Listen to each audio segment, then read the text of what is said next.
Jesus, the reason for the season.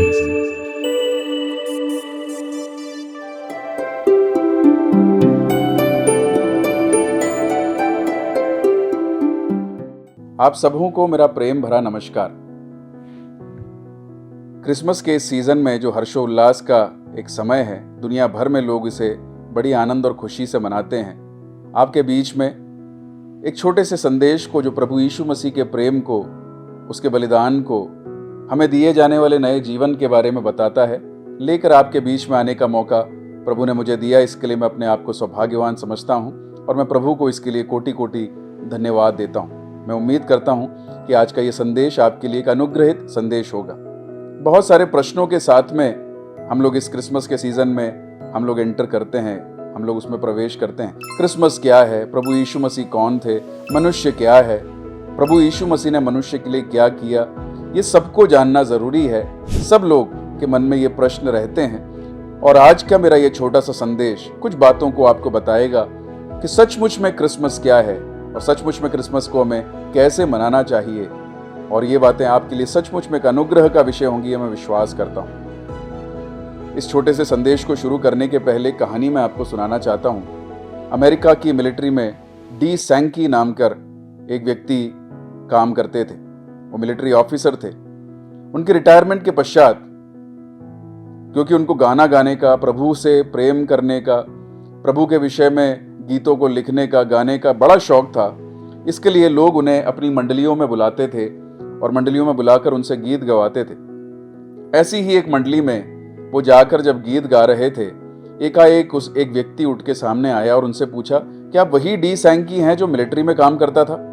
उन्होंने बोला कि हाँ, मैं वही डी सैंकी हूँ। आप मुझे कैसे जानते हैं? उसने बोला कि सर, जब आप मिलिट्री में गीत गा रहे थे, मैं उस समय एक शार्प शूटर हुआ करता था। मुझे ये टास्क दिया गया था, मुझे ये काम दिया गया था कि मैं आपको गोली मारकर आपकी हत्या कर दूं। उस व्यक्ति ने बोला कि सर, जब आप जैसे ही स्टेज पर खड़े होकर गाना गाने लग गए, वो गाना मेरे कानों में पहुंचा। उस गाने में आप बोल रहे थे कि प्रभु यीशु मसीह मानव से कैसा प्रेम करता है, प्रभु यीशु मसीह ने मानव के लिए क्या क्या किया, पाप गलत है। वो सारी बातें सुनने के बाद में मेरे आंखों में से आंसू झलकने लग गए, मेरा दिल प्रेम से भर गया। और उस समय मैंने ये निर्णय लिया कि मैं आज के बाद किसी को भी मारूंगा नहीं, मैं आज के बाद कोई भी पाप करूंगा नहीं और मैं अपना जीवन इस प्रेम करने वाले यीशु मसीह को दे दूंगा। तब से आपसे मिलने की मुझे इच्छा थी, ये सारी बातें बताने की मुझे इच्छा थी, पर मैं आपसे मिल नहीं पाया।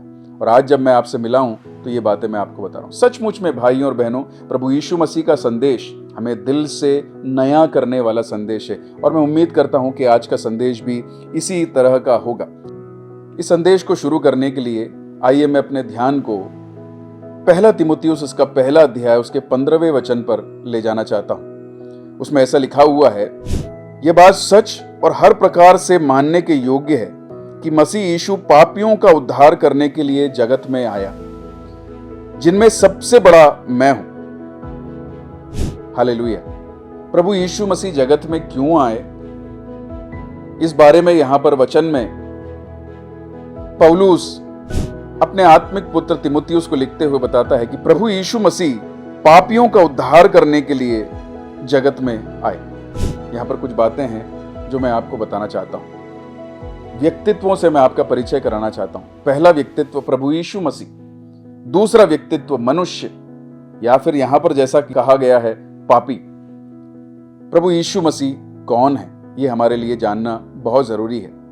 आइए हम एक दो वचन को देखेंगे। यूहन्ना रचित सुसमाचार उसका 10वां अध्याय और उसका 30वां वचन हम लोग पढ़ेंगे। यूहन्ना रचित सुसमाचार अध्याय 10 वचन 30। उसमें यीशु मसीह ऐसे कहते हैं कि मैं और पिता एक हैं। प्रभु यीशु मसीह अपने आप को परमेश्वर के तुल्य बताते हुए कहते हैं कि मैं और परमेश्वर हम लोग एक हैं, जिससे यह साफ होता है कि प्रभु यीशु मसीह ही परमेश्वर है। दूसरे वचन में ऐसा लिखा है कि आदि में वचन था, वचन परमेश्वर के साथ था, वचन परमेश्वर था और ये वचन देहधारी होकर हमारे बीच में आया। यूहन्ना रचित सुसमाचार उसके पहले अध्याय में इस प्रकार से लिखा हुआ है, आदि में वचन था और ये वचन देहधारी होकर हमारे बीच में आया।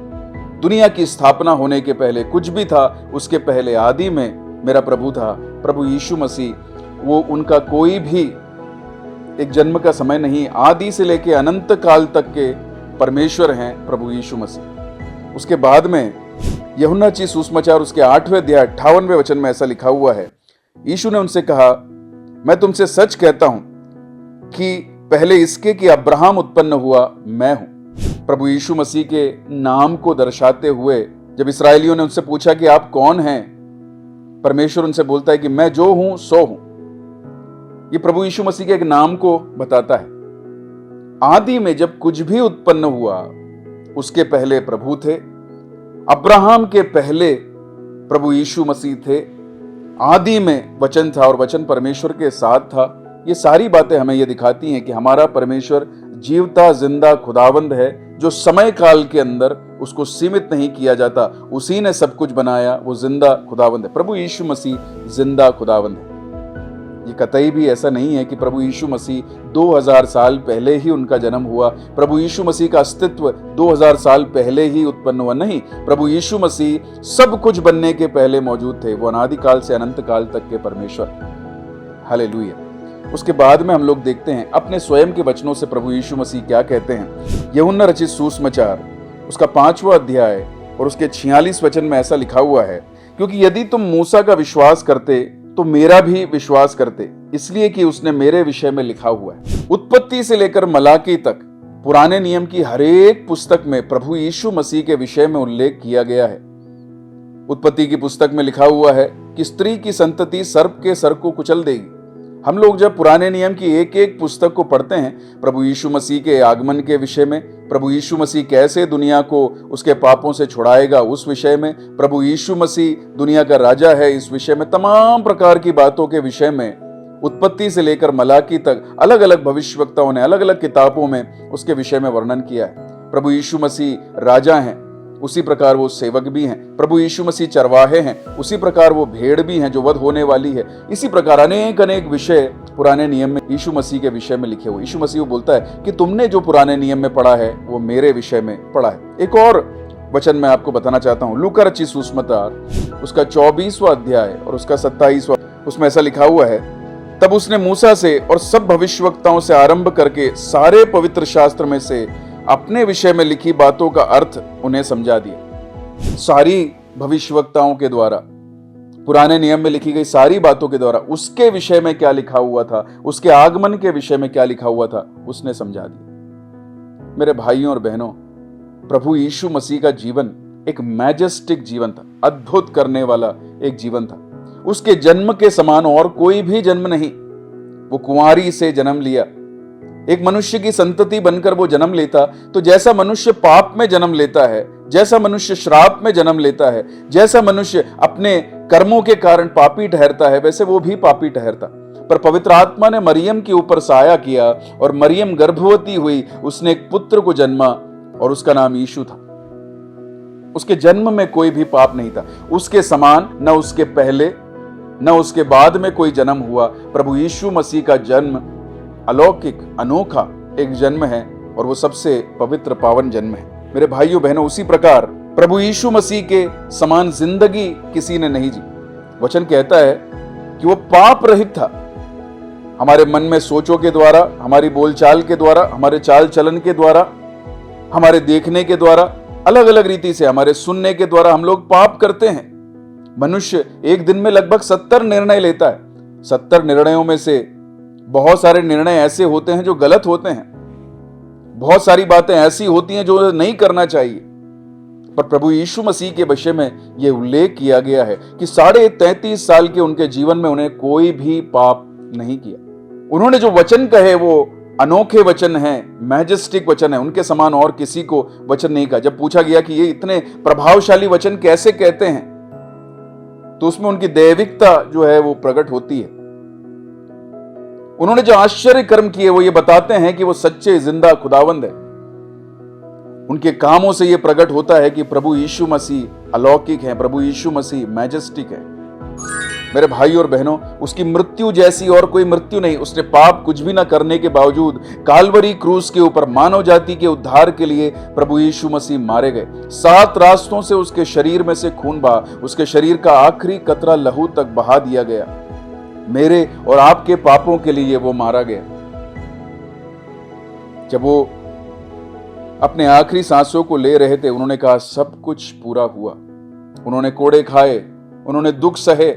यशायाह नबी की पुस्तक उसके 53वें अध्याय में बड़ी अच्छी रीति से यह बताया गया है कि हमारे पापों को, हमारे अपराधों को, हमारे अधर्मों को हटाने के लिए, उन्हें अपने ऊपर उठाकर जैसे एक भेड़ वध होने के लिए जाती है, मेरा प्रभु यीशु मसीह वो चला गया। उसने अपने जान को न्योछावर कर दिया। मेरे भाइयों, उसकी मृत्यु के समान और कोई मृत्यु नहीं है। वो मारा गया, गाड़ा गया और तीसरे दिन जी उठा। उसके जी उठने से मुझे और आपको नया जीवन मिल गया। उसके बाद में वो पहलोटा बनकर स्वर्गारोहण किया, उसने पुनरुत्थान किया। उससे मुझे और आपको एक आशा है, धन्य आशा है कि जब प्रभु यीशु मसीह का दूजा आगमन होगा तो मैं और आप भी, जैसे वो उठा लिया गया, हम भी रूपांतरित होकर, हम भी मुर्दों में से जी उठकर उठा लिए जाएंगे। एक धन्य आशा से प्रभु ने हमको भर दिया है। चोर चोरी करने के लिए, नाश करने के लिए, घात करने के लिए आता है, पर वो जीवन देने के लिए आया। उसने मुझे और आपको जीवन दे दिया। मेरे भाइयों और बहनों, क्रिसमस उस अनोखे प्रेम की एक गाथा है। क्रिसमस उस सच्चे खुदावंद का प्रेम जो उसने हमारे जीवन में किया था, उसका एक वर्णन है। और हम लोग सब इसी एक सीजन में प्रभु यीशु मसीह की ओर देखने के लिए हम लोग आए हुए। कुछ बातें और मैं आपके सामने रखना चाहता हूं। मनुष्य कौन है? वचन जो है, भजन संहिता 8वां अध्याय उसके 4 और 5वें वचन में इस प्रकार भजनकार गाता है, तो फिर मनुष्य क्या है कि तू उसका स्मरण रखे, और आदमी क्या है कि तू उसकी सुधि ले, क्योंकि तूने उसको परमेश्वर से थोड़ा ही कम बनाया और अपनी महिमा और प्रताप का मुकुट उसके सिर पर रखा है। God created man wonderfully. परमेश्वर ने मनुष्य को अनोखी रीति से बनाया है। मनुष्य को परमेश्वर ने शरीर, प्राण और आत्मा में बनाया है। उत्पत्ति की पुस्तक उसके पहले अध्याय 26वें वचन में ऐसा लिखा हुआ है कि आओ हम मनुष्य को अपने स्वरूप में, अपनी समानता में बनाएं। पृथ्वी के सारे जीव जंतुओं पर, क्या रेंगने वाले, क्या चलने वाले, क्या तैरने वाले, क्या उड़ने वाले, इन सारी बातों के ऊपर प्रभुता करने के लिए परमेश्वर ने मनुष्य को बनाया। जैसे पिता, पुत्र, पवित्र आत्मा एक हैं, वैसे ही मनुष्य को शरीर, प्राण और आत्मा में परमेश्वर ने बनाया है। हम परमेश्वर के स्वरूप, हम परमेश्वर की समानता में बनाए गए। पर दूसरा सत्य यह भी है कि मनुष्य के शरीर में अभिलाषाएं होती हैं। हम लोग पढ़ते हैं याकूब की पत्री उसका पहला अध्याय और उसके 14 और 15 वचन में ऐसा लिखा हुआ। याकूब उसका पहला अध्याय उसके 14 और 15 वचन में, परंतु प्रत्येक व्यक्ति अपनी ही अभिलाषा से खिंचकर और फंसकर परीक्षा में पड़ता है। फिर अभिलाषा गर्भवती होकर पाप को जनती है, और पाप जब बढ़ जाता है तो मृत्यु उत्पन्न करता है। दुख मनुष्य के लिए नहीं बनाया गया था, कष्ट मनुष्य के लिए नहीं बनाया गया था, परेशानियां मनुष्य के लिए नहीं बनाई गई थी, ये परमेश्वर ने मनुष्य को नहीं दी थी। मनुष्य अपनी अभिलाषाओं में फंसकर, आंखों की अभिलाषा, शरीर की अभिलाषा, जीविका का घमंड।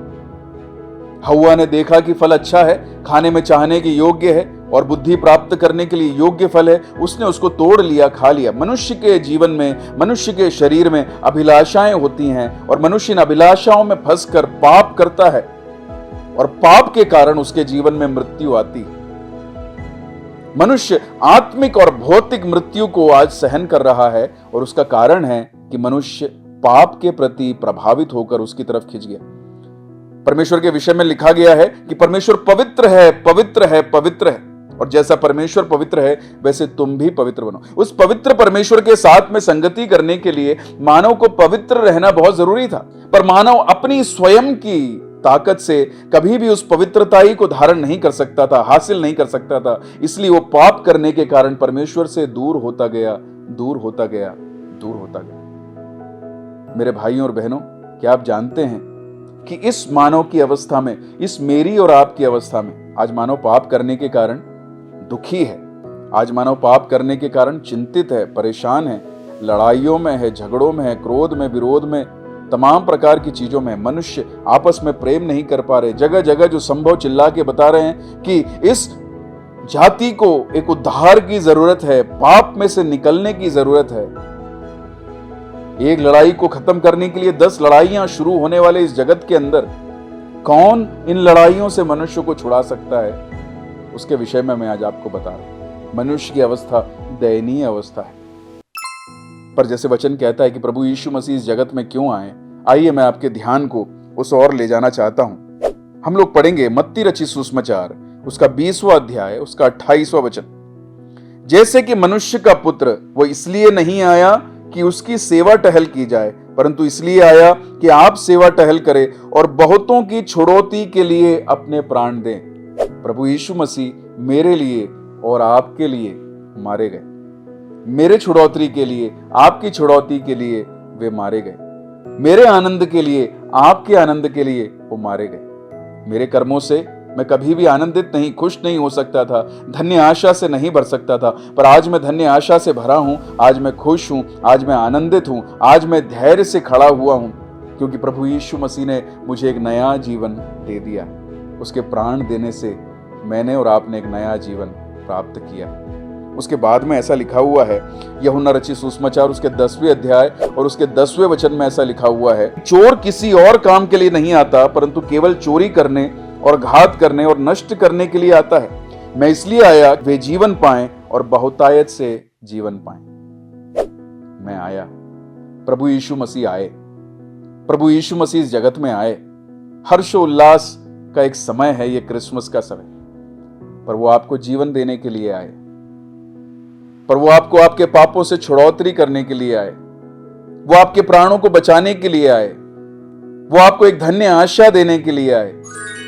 सचमुच में क्या मैं प्रभु यीशु मसीह को अपने हृदय में जन्म देना चाहता हूं। आज ये संदेश आपको छूने पाए, आपके रास्तों को आप देखें, आपकी सोच विचारों को आप जांचें। केवल लाइटों को जलाने से, केवल हंसने से, खुशी मनाने से क्रिसमस सचमुच में उसका असली अर्थ प्रकट नहीं होता। प्रभु यीशु मसीह को मेरे जीवन में, मेरे मन में जन्म लेना बहुत ही अनिवार्य है। जब मैं इस संदेश को आपके साथ में साझा कर रहा हूं, मेरे भाई, मेरी बहन, मैं ये चाहता हूं कि आप जानें कि प्रभु यीशु मसीह के द्वारा परमेश्वर को हमारे लिए क्या प्रावधान था। आज क्या आप प्रभु यीशु मसीह को अपना हृदय देंगे? क्या अपने पापों से आप पश्चाताप करेंगे? क्या प्रभु को बोलेंगे कि प्रभु जी मुझे आपकी जरूरत है? क्या इस क्रिसमस के सीजन में सचमुच में एक नया जीवन लेने के लिए, एक नया जीवन प्राप्त करने के लिए, जो भी मन फिराए वो नया जीवन प्राप्त करेगा? क्या आप मन फिराने के लिए तैयार हैं? जो भी विश्वास करे वो नया जीवन प्राप्त करेगा। क्या प्रभु यीशु मसीह पर और उसके द्वारा दिए जाने वाले उद्धार पर विश्वास करते हैं? आप अगर ऐसा करते हैं तो मैं आपके लिए प्रार्थना करना चाहता हूं। ये क्रिसमस का संदेश एक अनुग्रहित संदेश जो दिखाता है कि प्रभु यीशु मसीह मुझसे प्रेम करते हैं। अगर उसने आपके दिल में घर किया है, जगह की है, तो आइए आपके हाथों को हृदय पर लगाएं, मेरे साथ में प्रार्थना करें, आंखों को बंद करें। प्रभु जी, मेरे भाइयों और बहनों के लिए मैं प्रार्थना करता हूं। दुख, मुसीबत, संकट, परेशानी, दिक्कतों से भरी हुई इस दुनिया के अंदर, जहां पर सब कुछ मनुष्य अपनी बुद्धि से उसका समाधान नहीं निकाल सकता, अपने कर्मों से उसका समाधान नहीं निकल सकता, आज आपने प्रभु जी हमसे बात की है कि आप में एक नया जीवन है। प्रभु जी आप में उद्धार है, प्रभु जी आप में आनंद है। तुम किसी बात की चिंता मत करो, पर हर एक बात को प्रार्थना, निवेदन, धन्यवाद के साथ में प्रभु के साथ में प्रस्तुत करो। प्रभु आपका वचन हमें याद दिलाता है कि हमें चिंता करने की जरूरत नहीं है। मेरा भाई बहन जो मुझको सुनता है, प्रभु जी उसके जीवन में आनंद और खुशी के प्रभाव को प्रभु जी आप प्रदान कीजिए। पाप के कारण, इस दुनियादारी चाल चलन के कारण जो दुख, जो वेदनाएं, जो कष्ट उसके जीवन में आ रहे हैं, प्रभु जी उसकी वेदनाओं से उन्हें छुटकारा दीजिए, एक नया जीवन उन्हें प्रदान कीजिए मेरे परमेश्वर। प्रभु जी जब वो विश्वास करके आपके पास में आते हैं, आप उनके आंखों से उनके आंसुओं को पोंछ दीजिए। प्रभु जी आप उनके हृदयों को दोबारा उस आनंद से भर दीजिए मेरे परमेश्वर। प्रभु आपने ऐसा किया है, धन्यवाद देते हैं। इस भाई बहन के लिए हम एक और बार प्रार्थना करते हैं, पिता पुत्र पवित्र आत्मा के नाम से हम इन्हें आशीष देते हैं। प्रभु जी इनका जीवन आनंद और खुशी से भर जाए, सहायता कीजिए। प्रभु जी आपने हमारी प्रार्थनाओं को सुना, धन्यवाद। प्रार्थना यीशु के नाम से मांगते हैं, आमीन। मेरे भाई, मेरी बहन, प्रभु यीशु मसीह आज आपके घर में जन्म लिया। प्रभु यीशु मसीह आज आपके जीवन में जन्म लिया। इस प्रभु को छोड़कर अपना जीवन न जीना। प्रभु आपको आशीष दे। जय मसीह।